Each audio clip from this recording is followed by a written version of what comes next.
Magandang gabi po muli sa inyo lahat. Salamat na hindi kayo nagsasawa at makinig sa salita ng Panginoon. Tayo po'y mananalangin muna. Sinabi ng salita ng Diyos na ang Word of God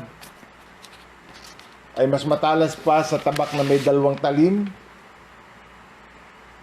na penetrate nito ang kaibuturang parte ng ating pagkatao. Malibang kuhanin ng Espiritu Santo ang salita ng Diyos at ilagay sa ating mga puso, wala rin tayong pakikinabangin sa anumang mapapakinggan natin ngayong gabi. Kaya humingi tayo ng biyaya ng Panginoon, tayo manalangin. Amang banal, hinihiling po namin ang pagsama ng iyong banal na Espiritu. Alam mo po ang pangangailangang espiritual namin lahat. Idinadalangin po namin na makapangyarihan kayong kumilos sa gabing ito sa aming mga puso at pagkatao. Kuhanin po ninyo ang mga salita na ito at itanim sa puso ng bawat isa at pakinabangan namin. Ikatuto, ikatibay, ikalago ng marami. Pagpalain mo po lahat na ang mga nasa kanilang mga tahanan. I-bless po ninyo sila ng iyong salita at salamat po sa paglagong ibubungan nito sa aming mga buhay. Ito po ang aming panalangin sa pangalan ni Jesus. Amen. Meron lamang po akong ilang announcement. Meron tayong challenge sa mga bata na isa sa ulo nila yung aklat ng Ruth. Sinabi natin na kung yun ay mabigat, ay pwede naman yung mga magkakapatid sa pamilya ay maghati-hati. Kung tayo po interesado at kung nakuha ko ang kooperasyon ng mga parents para encourage ang kanilang mga anak, ang recitation po natin ay sa June 11. Wala naman pong masama na lagyan natin ito ng takdang araw para may pagsisikap at hahabulin natin yung petsa na yun. Pangalawa po, under evaluation po ang ating mass gathering. Hanggang ngayon po, pinapanalangin ko pa kung sa sunod na linggo, pagkatapos nung anniversary, ay pwede na tayong magsama-sama sa bahay-sambahan. Gayunman, ang mga bata po'y mananatili sa inyong mga bahay. Inihahanda na po ng mga Sunday school teachers natin yung mga materyales at ang mag-a-administer po ng pag-aaral ay ang mga magulang na. O kaya yung pinakamalapit na Sunday school teacher na malapit sa inyong lugar kung kaya niya, kung inaalaw ng kanyang sitwasyon. Tayo po ay nag-reproduce lamang ng mga materyales. At makakarating po ito sa inyong mga bahay. Makipag-ugnayan lamang po kayo sa ating satellite pastor. Ihanda po natin ang ating mga Biblia, ang ating mga notebook, at mahalagang tayo nagtatala ng ating matututunan. Magandang gabi po uli sa inyo lahat. Palagi nating ipapanalangin ng iglesia. Ito pong mga huling araw, ako'y dinalaw ng pangamba. Ano ang mangyayari sa iglesia? Paano natin ito mapapangalagaan at may tataguyod sa mga panahong katulad nito? Na bubuhay ang aking pag-asa kapag iniisip ko ng ating Panginoon, ang Panginoon ng iglesia ay makapangyarihang Diyos at ito ay nasa kanyang kamay. Noong isang linggo ay pinag-aralan natin ang ibig sabihin ng magnify the Lord. Gumamit ako ng 2 lente para maintindihan natin ang ibig sabihin ng magnify the Lord. Yun po ay pang-apat na karanasang Kristiyano. Ngayon po ay dadako tayo dun sa pang-5. Ano nga po ang una? Baptism into Christ. Padalwa, life in the Spirit. Pangatlo, the fear of the Lord. Pang-apat, passion for praise. At panglima, hunger for holiness. Kung may Biblia na po kayo ay buklatin ninyo sa unang Pedro 1:14 hanggang 16. Bilang masunuring mga anak, huwag kayong umayon sa masasamang pagnanasa tulad ng ginagawa ninyo noong wala pa kayong tunay na pagkaunawa. Dahil ang Diyos na pumili sa inyo ay banal, dapat din kayong magpakabanal sa lahat ng inyong ginagawa. Sapagkat nasusulat, magpakabanal kayo sapagkat ako'y banal. Ang paghahangad sa kabanalan ay nakatanim na sa ating mga puso, umpisa ng isuko natin kay Kristo ang ating mga buhay. Yun ay inihasik na ng banal na Espiritu sa atin. Kaya ang sanctification o yung pagpapatuloy sa kabanalan ay bunga ng justification o yung pagpapatawad ng Diyos. Kaya hindi ko mapaniwalaan na isang tao'y napatawad na sa kanya kasalanan kung hindi naman siya namumuhay sa kabanalan. Dahil ang sanctification ay resulta ng justification. Yung paglakad sa kabanalan ay tinatawag ng mga theologians na sanctification. Sa Efeso naman, 1:1, babasahin ko sa Ingles, Paul, an apostle of Jesus Christ, by the will of God, to the saints who are in Ephesus and faithful in Christ Jesus. Tinawag ni Pablo ang mga mananampalataya sa Efeso na mga banal at mga tapat kay Kristo, to the holy ones and to the faithful. Ang bawat binautismuhan kay Kristo ay itinuturing na banal, tinatawag na banal. Paano ba na ang Kristiyano ay naging banal? Dahil siya'y binanal. Yung pagiging banal sa Katoliko ay dahil sila'y gumawa ng kabanalan, kaya sila'y ginawang banal. Pero tayo, wala naman tayong ginawang kabanalan. Itinuring na tayong banal dahil sa ginawa ni Kristo sa krus na tayo ang nakinabang ng kabanalang yun. Ang kabanalang meron tayo ibinihis lamang sa atin at hindi talagang atin.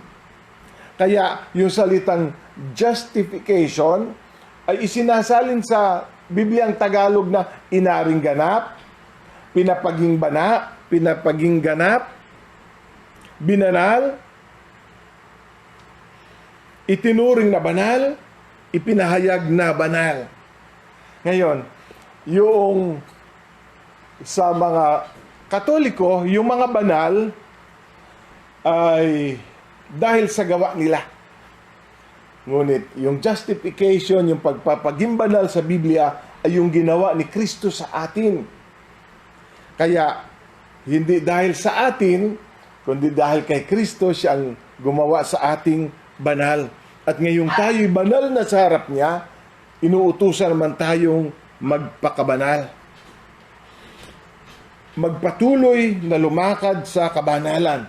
Ngayon, ano ang pagkakaiba ng justification sa sanctification? Ang justification ay single act of God. Ito'y isang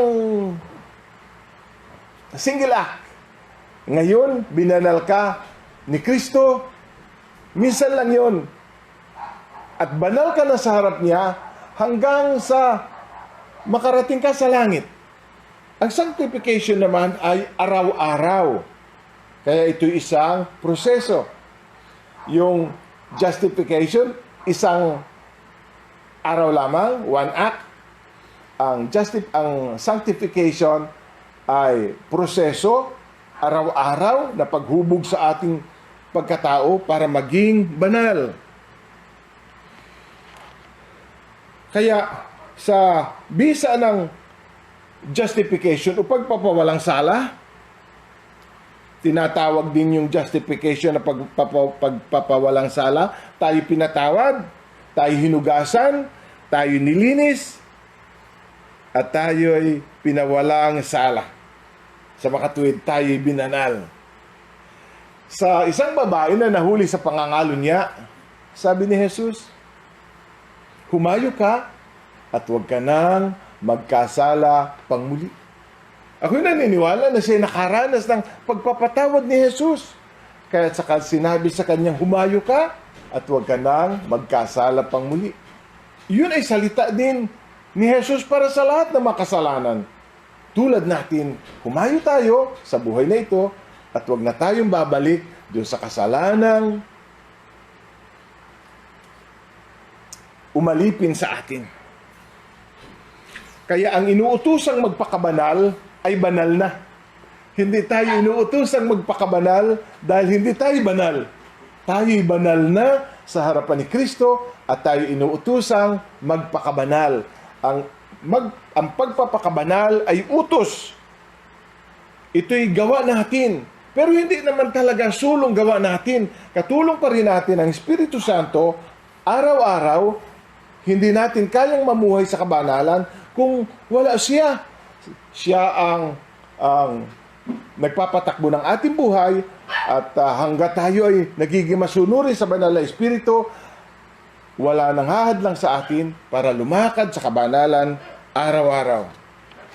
Ngayon, balikan lamang natin sandali yung proseso na ating pinagdaanan dun sa justification. Maganda itong ating aralin dahil sa susunod na linggo po, available na ang lessons ng baptismal. Kaya yung mga kapatid natin na nanonood at sumusubaybay at hindi pa sila nababautismuhan, available na po sa Monday ang mga materialis na ito. Ngunit ang mga pinag-aaralan natin ito, actually ay kasama na sa baptismal lesson. At ito na may parang review na lamang sa mga dati ng mananampalataya. Ngunit may mga dating mananampalataya na maaari ngayon lamang ito naintindihan. Ngayon, by nature, we are incompatible with God. Hindi tayo swak sa Diyos kasi siya'y ganap na banal, ngunit ang tao na may ganap na makasalanan. Paano magsasama ang dalawa, ang isang ganap na banal at ang isang ganap na makasalanan? Ang sabi ng Roma 3:23, ang tao'y makasalanan at hindi na nga kaabot sa kalwalhatian ng Diyos. Fall short of the glory of God. Malayong-malayo sa kalwalhatian ng Diyos.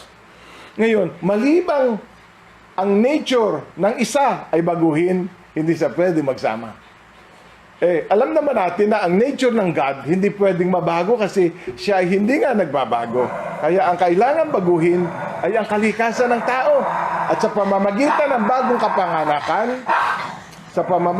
bagong kapanganakan, binabago ng Diyos ang ating pagkatao para maging kabagay ng kalikasan ng Diyos.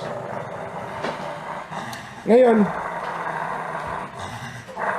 sa bagong kapanganakan, nag-uumpisa tayong baguhin ang Diyos patungo sa pagiging kawangis ni Jesus. Tingnan ninyo kung paano isinasaayos ng Diyos ang bagong pagkatao sa pamamagitan ng bagong kapanganakan. Sa Efeso 4:24 ay ganito ang sabi. Sa Efeso 4:24,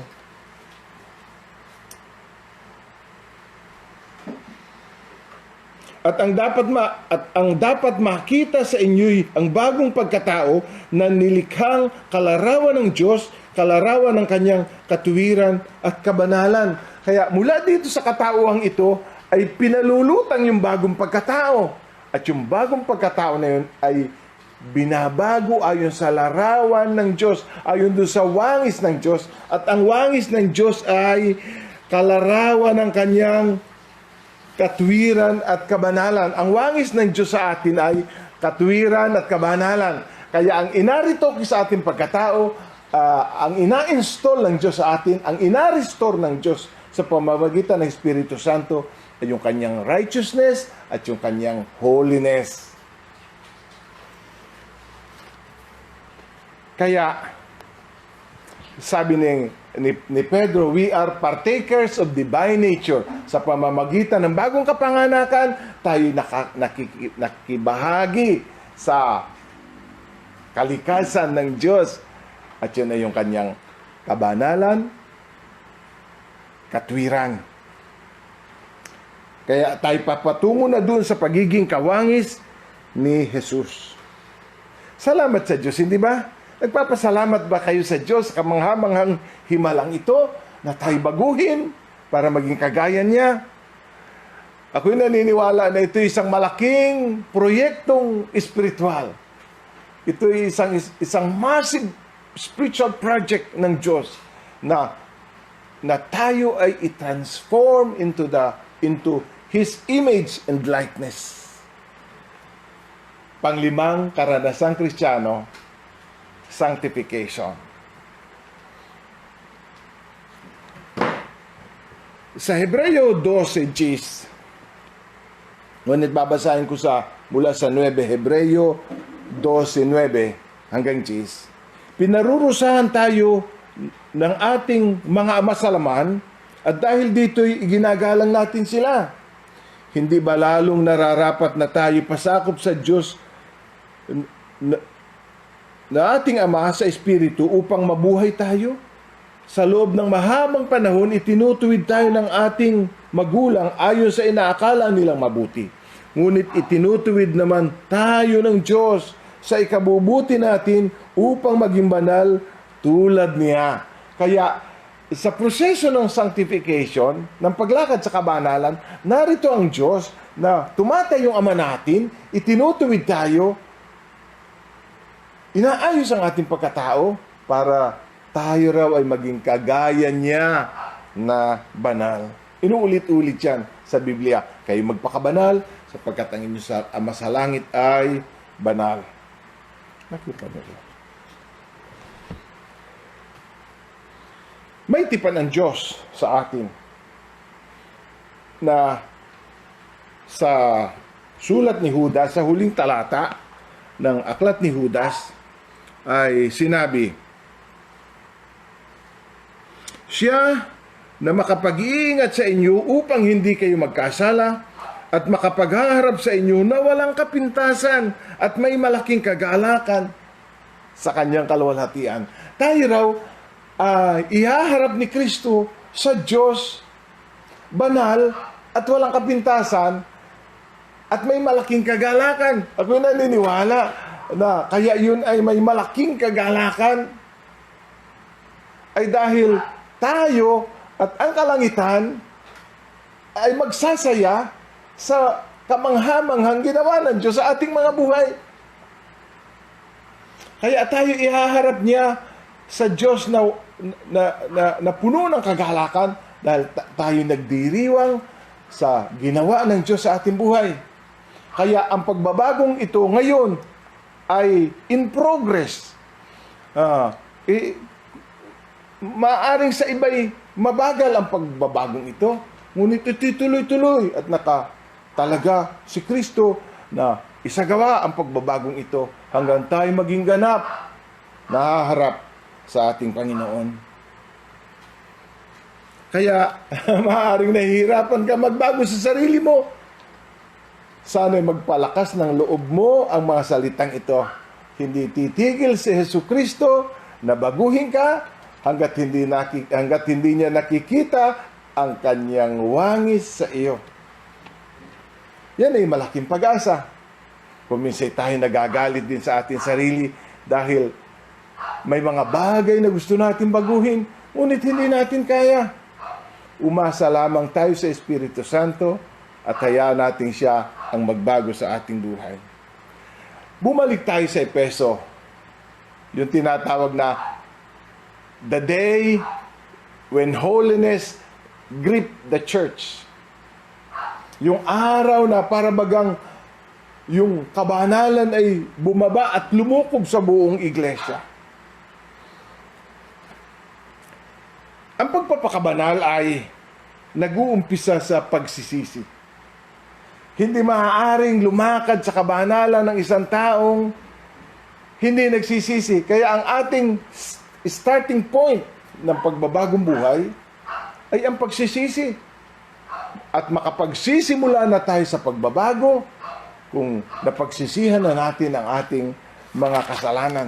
Mahirap dalhin sa pagbabago ang isang taong hindi nagsisisi, maski ang Diyos ay mabibigong dalhin siya sa pagbabago kung hindi muna siya magkakaroon ng isang pusong nagsisisi.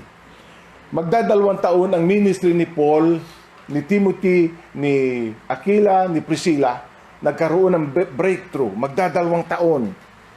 At masasabi kong ito'y great revival. Alam niyo, pag may great revival, merong masidhing pananalangin, matinding pangangaral, at matinding pagsisisi ng mga tao. Kaya merong massive conversion ng mga unbelievers. Sumasampalataya sila sa Panginoon. Sa landas ng pagbabago, meron tayong 3 bagay na kailangan gawin. Sabi ko nga, bumalik tayo sa Efeso para maging halimbawa ng ating mga paghakbang at pagkilos. Balik tayo sa Acts 19. Ito'y 2 beses na nating dinaanan, pero hayaan ninyong ma-refresh tayo ng Acts 19, verse 17. Nabalitaan ito ng lahat ng naninirahan sa Efeso, maging Hudyo at Grego, sinidlan sila ng matinding takot at lalong dumakila ang pangalan ng Panginoong Hesus. Marami sa mga sumasampalataya ang lumapit at nagtapat na sila'y gumagawa rin ng ganito. At tinipon ng mga gumagamit ng mahika ang kanilang mga aklat at sinunog sa harapan ng madla. At nang tansyahin nila ang halaga ng mga ito, umabot sa 50,000 salaping pilak.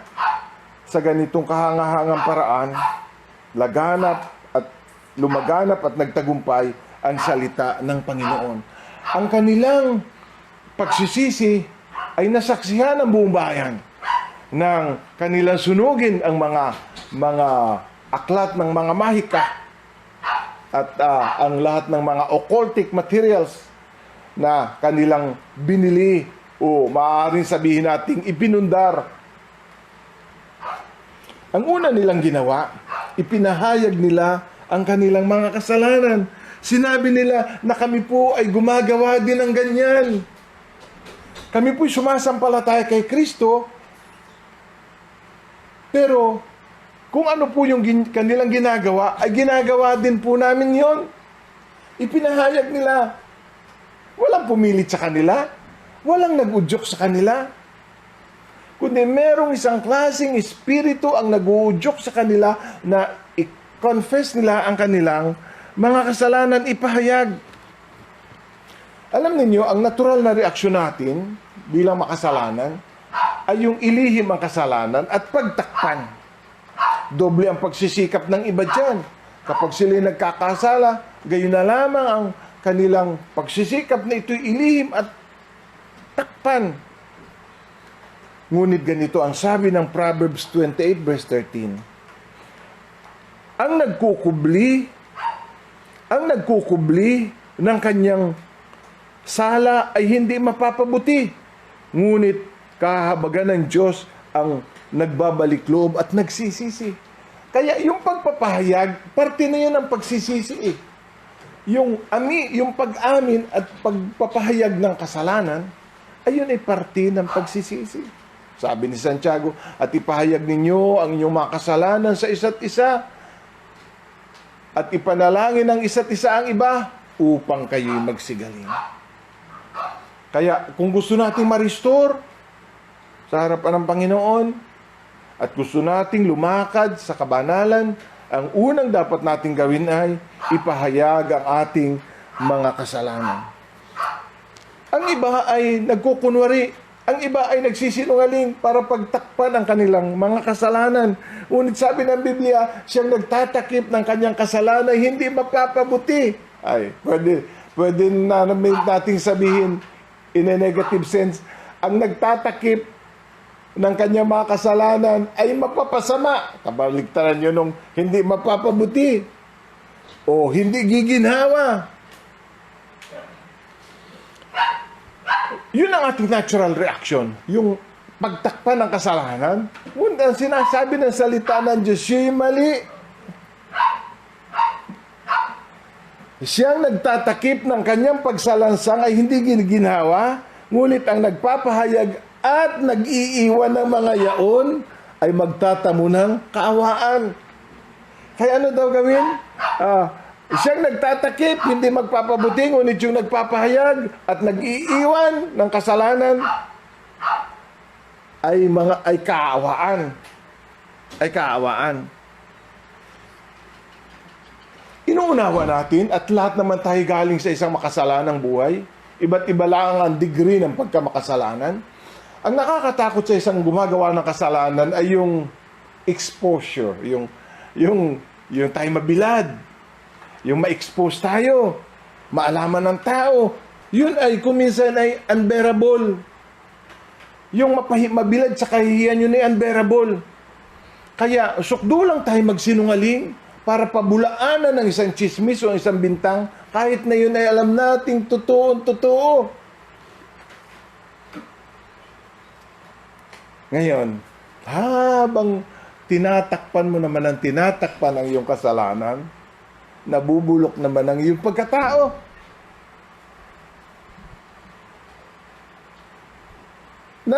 Pansin ko yan din ang reaksyon ni Eva at ni Adano. Sila magkasala. Nagtahi-tahi sila ng mga dahon. Ay siyempre dahil ang Diyos ay banal, alam ng Diyos na sila nakadamit na, sila may kasalanan. Kasi ginagawa lamang yon ng isang taong may kasalanan. Alam ng Diyos yun dahil pag walang kasalanan, walang mali siya Walang mali siya, walang guilt. Kaya nagtatahi-tahi ng mga dahon ay dahil merong mali siya at merong guilt. Alam natin mga kapatid na kapag ang isang tao ay nagtatahi-tahi ng kwento para magsinungaling at itago ang kasalanan, lalo silang nabibisto. Akala nila sila nakapagtatago, ngunit lalo silang nabibisto. Walang pinakamaganda kundi ito'y aminin sa Diyos at sa mga tamang tao. At tayo'y gagaling, sabi ng banal na kasulatan.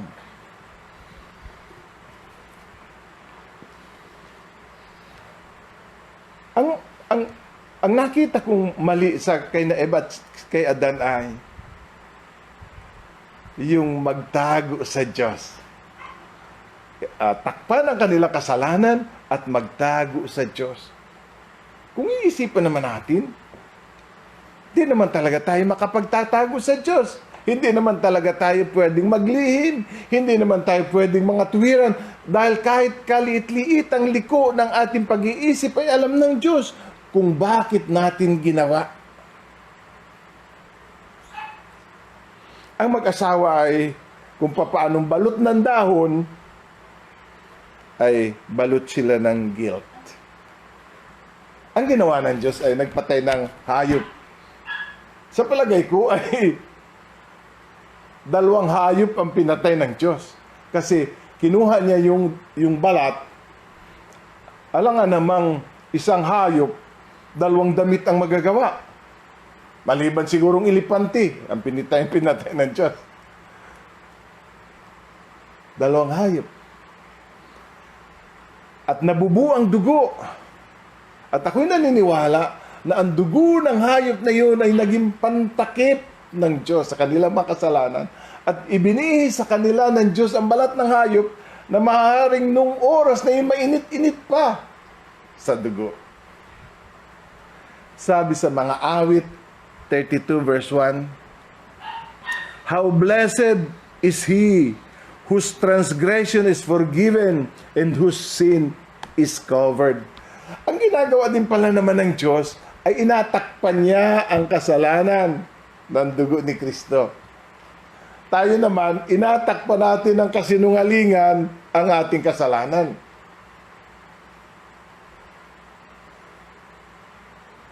Habang tinatakpan naman natin ang ating kasalanan, tayo na may pasama ng pasama. Kasi yung kasalanan ay nanunuot hanggang doon sa core of our being. Ang dapat palang gawin ay, lalapit ka kay Jesus sa krus at i-expose mo yung kasalanan. Parang sugat na tinakpan mo, aalisin mo yung takip. At hayaan mo ang masaganang daloy ng dugo ni Jesus ay hugasan ang kasalanan yon at takpan nang ikaw ay luminis, mapatawad at gumaling. Ako'y namamangha sa kapangyarihan ng dugo ni Jesus. Ilang litro lamang yun siguro ang dugong yun na pumatak doon sa Kalbaryo. Ngunit sapat para tayo hugasan lahat sa ating kasalanan at kasamaan. Kaya, huwag nating takpan ng kasalanan ang kasalanan. Ako talaga naaawa sa mga taong nasa kasalanan, pero pinagtatakpan pa ng kasalanan. Ang kasalanan parang utang yan. Kapag ibinayad mo sa utang ay utang din, lalo kang nababaw sa utang. Pag ang kasalanan, tatakpan mo rin ang kasalanan, lalo kang mababaw sa kasalanan. Hindi ka makakaahon. Kaya sa halip na magsinungaling at maglubid ng buhangin, magkwento ng kung ano-ano para paniwalaan ng tao na hindi mo ginawa, ang pinakamaganda sa nagawin ay sa lihim na bahagi ng iyong silid, ay sabihin mo sa ating Panginoong Diyos ang iyong kasalanan, ibaba mo sa kanyang harapan at sabihin mong ikay hugasan, patawarin at linisin at sumampalataya ka sa Panginoong Hesus na kaya niyang gawin yan sa iyo. Expose your sins before God, before the cross. Doon mo na iladlad. May mga tao kasing kumapal ng konsensya, ang kasalanan inilaladlad. O anong pakin ninyo? Kung ano man ang gawin ko sa buhay ko ito. Meron namang gano'n na reaksyon. Yung isang reaksyon, ipakatago-tago. Yung isa namang reaksyon, iladlad na. O ano ngayon? Alam na ninyo lahat. Ako na magsasabi sa inyo na ako'y puta. O, may reklamo kayo? Hindi rin yun. Lalo ka rin malulubog sa kasalanan dahil in-expose mo sa tawang yung kasalanan. Doon sa krus ka pupunta. Doon mo iladlad ang iyong kasalanan dahil sa krus ni Kristo ang kahuli-hulihan nating pag-asa. Amen po ba? Habang tinatago natin ang kasalanan, tayo pipistihin ang kasalanan. Sisirain ang ating buhay. Kadalawa, ano ang kailangan nating gawin sa pagtahak natin sa kabanalan? Una, ikukumpisal natin ang ating kasalanan. Padalawa, tatalikuran natin ang ating kasalanan. Matapos ikumpisal, naging handa ang mga batang mananampalataya na iwan ang kasuklam-suklam na gawain yun. Nagpasya sila, kaya ako'y naniniwala na nandalhin nila ang mga aklat na yon. Wala silang itinara. Kasi ba't naman nila susunogin yon at magtitira pa sila? Di sana hindi na rin nila sinunog kasi wala namang pumipilit sa kanila. At yun may kusang loob nila, udyok ng Espiritu Santo sa kanila. Iniwan nila ang kanilang sinful practices. Ayaw na nilang balikan yon. Kaya sinunog nila ay dahil ayaw na nilang balikan yon. Baka pag hindi nila sinunog, matukso pa silang gamitin uli. Merong isang pastor, yung binata pa sa pastor, may kilala siyang pastor sa Angeles, dyan sa Olongapo. Ang ministry ng pamilya ay yung mga prostitute akayin sa Panginoon. At nakakaakay sila ng mga prostitute at nagbabalik loob sa Diyos. Ang problema, dahil itong mga babaeng ito yung naanakan ng kung sino-sino, pag nagigipit na balik sa pag-prostitute, napipilitan walang ibiling ka mo, nabalik sila. Ang maganda sanang ginawa nila, kung gusto nilang lumaya doon, ay umalis sila sa lugar na yun. Dahil yun ang pugad ng kasalanan. Umalis sila para makaiwas sila. At ang paraan ng mga batang mananampalataya para makaiwas sa gawa ng kadiliman ay sunugin ang mga aklat. Naalala ba niyo sa Eliseo ng tawagin ng Diyos? dahil wala na siyang balak balikan ang kanyang bukid, ay pinatay niya ang baka at yung mga araro ang iginatong niya dahil wala naman na siyang balak bumalik. Kaya kung wala ka na rin lamang naman balak balikan ang kasalanan, i-dispose mo na, putulin mo na, itapon mo na. Baka matukso kang balikan uli. Ang mga aklat na yung mapanganib, ako'y naniniwala na mapanganib yun. Delikado ang mag-ingat nun. Kaya gusto nilang layuan. Gusto nilang putulin at wala nang bahagi sa kanila. Hindi sila nang hinayang. May mga bagay na kailangan mong i-dispose. Huwag ka nang manghinayang. Ako'y naniniwala na nung iligtas ng mga anghel si Lot at ang kanyang asawa, na sabi ng Biblia, sa habag ng Diyos, halos na sila'y kalagkan din na ng mga anghel. At sabi ng Panginoon, huwag kayong lilingon. At lumingon ang asawa ni Lot. Ako'y naniniwala na ang paglingon ng asawa ni Lot ay panghihinayang. Kaya siya naging aliging asin. Ano naman ang mapapakinabang pa ng asawa ni Lot kung ikaw ay lumingon? Gusto ba niya yung last glance, yung gusto niya yung huling picture ng syudad? Wala pang picture nun eh. Kaya gusto siguro niyang matanim sa isip niya yung huling sulyap. Kung gusto mong makalaya sa kasalanan, kahit sulyap, huwag mo nang balikan. I-dispose natin, i-diskarga sa ating buhay. Huwag nang balikan pa. Huwag na tayong bagabagin pa. Maglagot na tayo at magputol ng kaugnayan, umalis sa sitwasyon, at wala nang balikan pa. Pantatlo, at ako'y magtatapos na, wasakin ang kasalanan. Dito naman ay yung talagang sinunog na nila. Sinunog na nila. Ang pagwasak ng kasalanan ay mahalaga. Ito'y costly. Costly. Walang utos sa mga batang mananampalataya. Sila'y nagkusa. Yun ay sarili nilang pag-iisip. Kailangan nilang wasakin yun. Bahagi ng kanilang pagtalikod.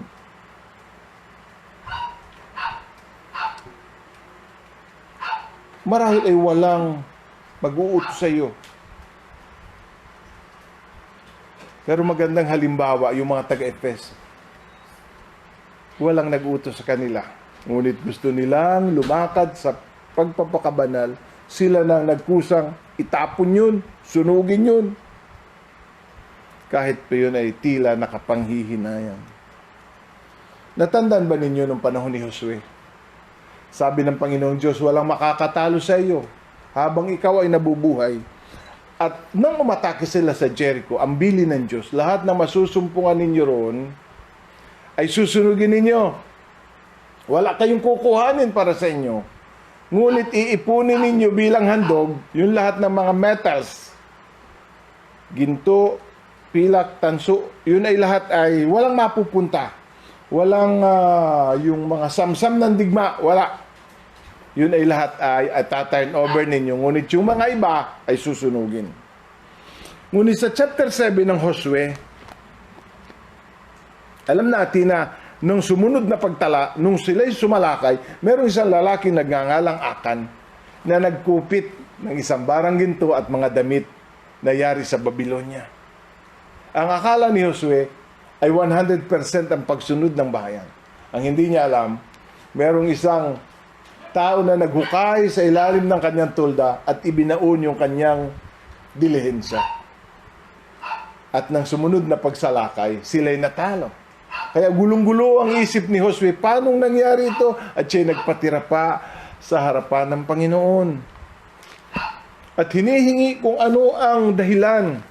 At yun ang babasahin ko sa Josue, Kabanatang 7.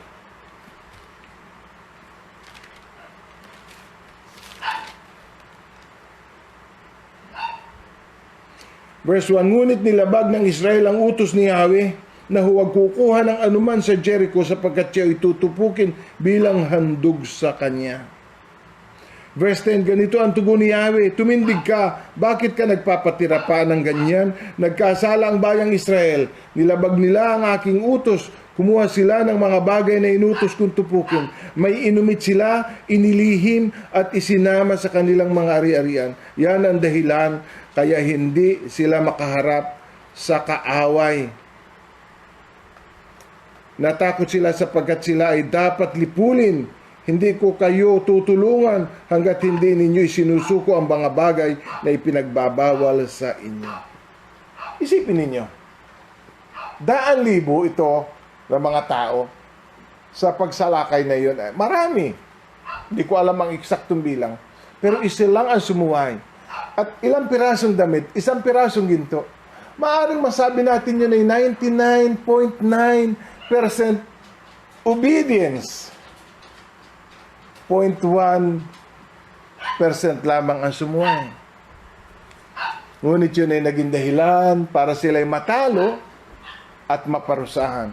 Mga kapatid, walang complete victory pag walang complete obedience. Kapag walang complete surrender sa Diyos, walang complete victory. Kaya kung tayo magsusuko sa Diyos, magsuko tayo 100%. Kasi yung kahit kaunting yun na natira, ay magiging butas ng kaaway para tayo lupigin at talunin. Kung gusto natin ng total victory, ang hinihingi ay total obedience and surrender to God. Kaya sinunog nilang lahat. Para ano at magatira pa. Kuminsan ay napaka-precious. Kuminsan ay minahal na rin natin ang kasalanan. Sa katagalan natin sa bisyo, minahal na rin natin ang bisyo. Mahirap iwanan. At kuminsan, napipilitan tayong isurrender ang iba, magtira ng iba. Magiging butas siya ng kaaway. Maganda na sumunod ka kahit kalahati. Ngunit hindi yun magbibigay sa iyo ng ganap na kalayaan. Kung ang hangad natin ganap na kalayaan at katagumpayan, isuko natin lahat, wasakin natin, burahin natin ang bakas ng kasalanan. Ano kaya, bumabalik ako doon kay Mrs. Lot, ano kaya ang nasa isip ni Lot sa huling sulyap? Meron tayong huling sulyap. Ako'y naniniwala na kahit sa ala-ala, dapat tayo makalaya. Dapat hindi na niya nilingon yun. Mga kapatid, may mga bagay na wag na natin lilingunin. Wag na natin babalikan pa. Kasi kahit sa ala-ala, nais ng Diyos na tayo'y makalaya. Dahil pwedeng mabuhay ang ala-ala at pwedeng mabuhay ang kaapon dahil sa ala-ala. At yun magiging silo ng kaaway sa atin. Babalik ako sa Malakyas 3:2 sa aking pagtatapos. Kasi itong talata na ito ay nag-describe ng pagdalaw ng Panginoon. Sa 3:2 ng Malakyas, ngunit sino ang makatatagal pagdating ng araw niyon? Sino ang makaharap pag siya'y napakita na? Siya'y parang apoy na nagpapadalisay sa bakal at parang matapang na sabon. Darating siya para humatol at dadalisayin niya mga saserdote tulad ng pagdalisay ng pilak at ginto. Sagay magiging karapat-dapat silang maghandog kay Yahweh. Hindi tayo karapat-dapat sa Diyos. Hanggat nariyan ang kasalanan, hindi tayo karapat-dapat sa Diyos. At ina-describe ng propesiya ang isang panahon na dadalawin ng Diyos ang kanyang bayan. Ngunit ang Diyos daw ay darating na parang apoy at parang matapang na sabon. parang refiner's fire at yung matapang na sabon. Ano daw ang gagawin ng Diyos? Sa panahon ng revival, kuminsan ay yun ay dumarating na parang apoy, iniinit ang mga bagay na espiritual para yung mga impurities ay mawala. Sa apoy kasi, napupurify ang mga metal. Kahit bakal, pagka dinaan mo sa apoy, tanggalan ng kalawang. Kung ginto naman, ito'y nalulusaw, gano'n din ang pilak. Ngunit ito isang repeated na process. Yung pagdalisay na ginto ay hindi naman isang beses lamang. Yung sinabing dinalisay na ginto ay paulit-ulit na pagdalisay kasi sa init ng apoy ay umiibabaw ang lahat ng mga impurities para ang matira na lamang ay yung precious metal.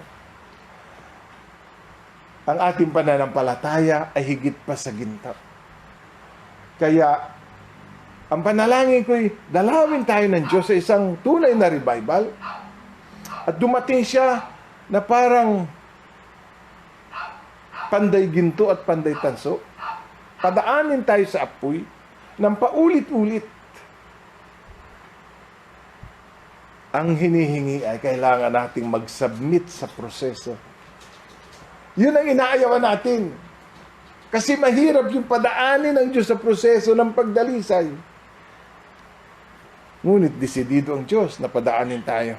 Ang kailangan lamang ay mag-submit tayo sa proseso ng Diyos. Maaring ay matinding pagsubok para dalisayin tayo.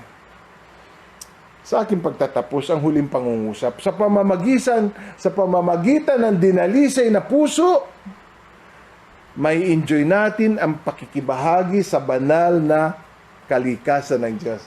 Doon lamang natin may enjoy yung pagiging partakers of divine nature. Yun lamang ang paraan. At yun lamang ang panahon na may enjoy natin yung pagiging partakers of divine nature kapag tayo nag-submit sa proseso ng pagdalisay. Lahat ng karumihan sa ating buhay ay mawala. At ang katapos-tapusan ay ganito. At magiging karapat-dapat silang maghandog kay Yahweh. Ang lahat daw ng ating paghahandog ay magiging karapat-dapat at kalugod-lugod. Ang ating paglilingkod ay magiging ganap at kalugod-lugod sa Diyos. Bagamat mahirap ang prosesong ito, napakamalwalhati naman ang dulo nito. Ihahatid ko kayo sa panalangin hanggang sa makarating sa puntong yun ng iyong buhay. Na kayo ganap na dinalisay ng Diyos na sa inyo tumawag at ibinigay ang buhay para sa inyo. Ay manalangin. Salamat makapangyarihan Diyos. Tinataas kita sa oras na ito. Dakila ka sa buhay namin. Meron kang ginagawa sa buhay ng mga kapatid. Kaya sila'y matyagang nakikinig ay dahil sila'y nauuhaw sa iyong mga salita. Naway mapatid ang kanilang uhaw at mapunan ang kanilang gutom sa katwiran mo, Panginoon. At ngayong gabi, samantalang minumuni-muni pang mga salitang ito hanggang sa higaan, sundan mo po sila, Panginoon, at kausapin, at naway ito'y mauwi sa pagsusuko ng buhay sa iyo, sa ikadadalisay ng kanilang pananampalataya. Sa pangalan ng Panginoong Hesus. Amen. Magandang gabi po. Paalam na sa inyo. Hanggang sa muli. Pagpalain tayo ng